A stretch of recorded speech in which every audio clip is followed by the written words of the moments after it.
गुरवे गौरचंद्राय राधिकायै तदालये कृष्णाय कृष्णभक्ताय तद्भक्ताय नमो नमः।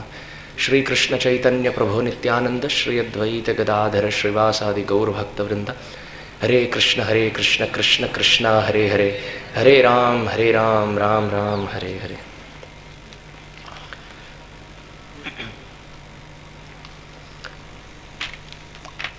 पाँच मिनट का समय है तो मैं प्रयास करूंगा कि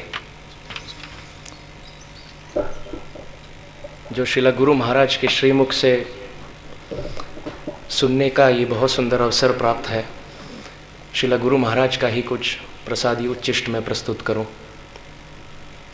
सर्वप्रथम श्रील गुरु महाराज के चरण कमल में, गुरु महाराज के छत्र छाया में पूर्ण रूप से आश्रय लेकर उनकी कृपा याचना करते करते यही भीख मांगता हूँ कि सही समय पर सही भाव से सही शब्दों के प्रयोग से भगवान की स्तुति हो सके।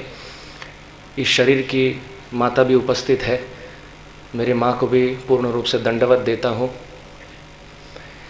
सब त्रिदंडी गण यहाँ उपस्थित हैं, वरिष्ठ वैष्णव उपस्थित हैं, आप सबको दंडवत प्रणाम। और जो भी एकत्रित वैष्णव वैष्णवी वृंद हैं, आप कृपया यदि कोई त्रुटि हो जाए, भूल हो जाए, 27 की आयु में ना भौतिक हिसाब से ना आध्यात्मिक दृष्टिकोण से ज्ञान है, ना विज्ञान है, ना अनुभव है, तो त्रुटि गलती हो जाए आप क्षमा करें। वंशा कल्पतरु।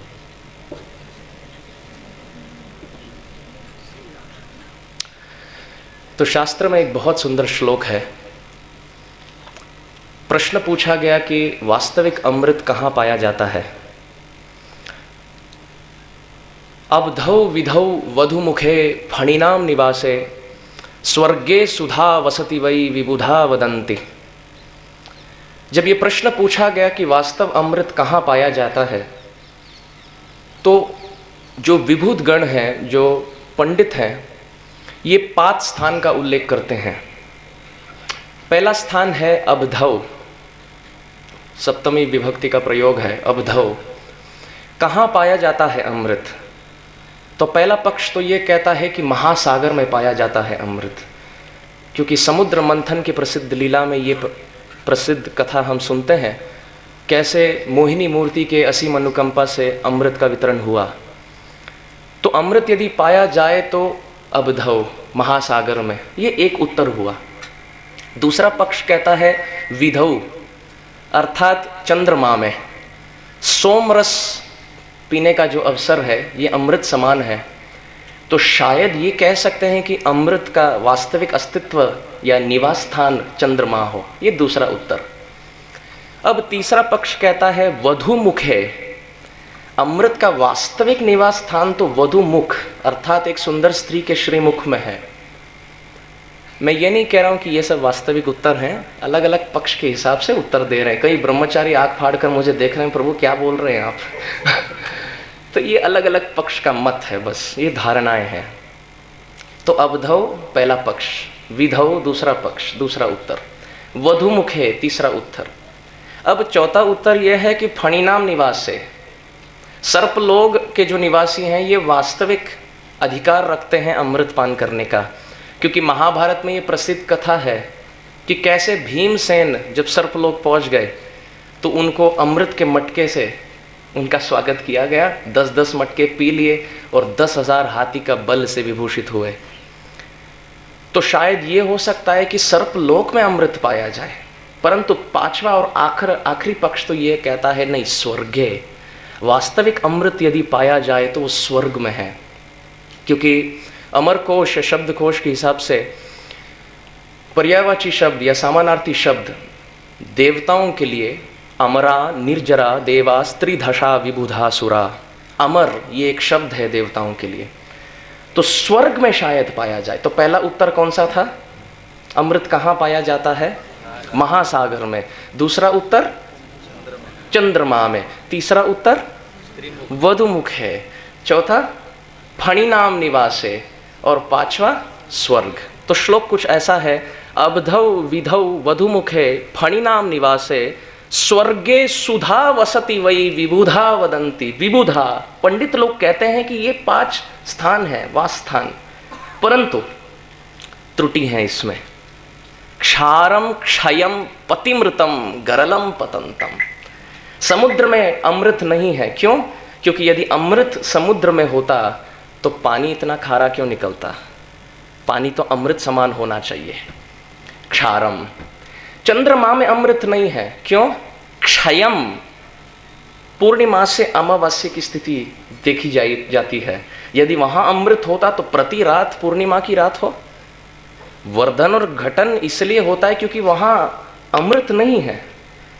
और क्षारम क्षयम पति मृतम, वधुमुख को निहारने वाले पति भी मरते हैं। एक दिन उनका भी मरण होता है, निश्चित है।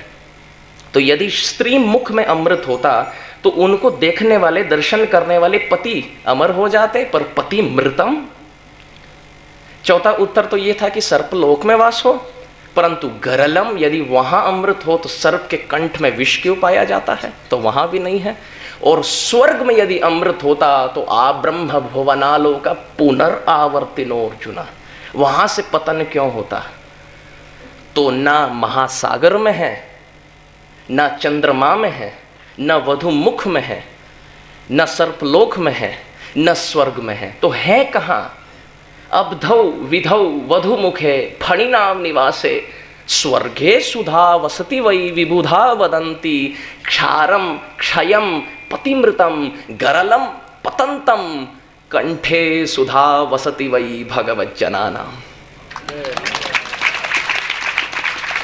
यदि सुधा का निवास स्थान है कहीं तो उन्हीं उच्च कोटि, उच्च श्रेणी, सर्वोपरि भागवत प्रिय, भागवत प्रवक्ता महाजन के कंठ में वास करता है सुधा। हमारा क्या सौभाग्य रहा है। अनंत बार मां के घर में हम भ्रमण किए हैं, अनंत बार अलग अलग शरीर धारण करके इस ब्रह्मांड में हम भ्रमण किए हैं। अब दुर्लभ मानव शरीर प्राप्त हुआ है, उसमें भागवत पथ पर श्रद्धा भी जागृत हो गई है। कार्तिक के पावन पर्व में श्रीमती राधारानी के ब्रज धाम में भक्तों के समक्ष उपस्थित होकर भागवत कथा का रसपान उनके श्रीमुख से हो रहा है जो भगवत जन हो। तो वास्तविक सुधा यदि कहीं है तो जिस स्थान में हमारा परम सौभाग्य है बैठने का, उपस्थित होने का, ना महासागर में अमृत है, न चंद्रमा में अमृत है, न वधुमुख में अमृत है, न स्वर्गलोक में अमृत है, न स्वर्ग में है। यदि अमृत, वास्तविक भागवत अमृत कहीं बह रहा है, प्रवाहित हो रहा है तो यहीं से हो रहा है। तो ये कहते कहते मैं विराम दे दूंगा। श्रीला गुरु महाराज ने जो अमृत पान हमें कराया है सालों साल, हम सत्शिष्य बनकर इसी अमृत को ग्रहण करने की चेष्टा करें। इसको सार ग्रहण करके श्रीमद् भागवत के अध्ययन, पठन, रटन, मनन, चिंतन को प्राधान्य जीवन में दे।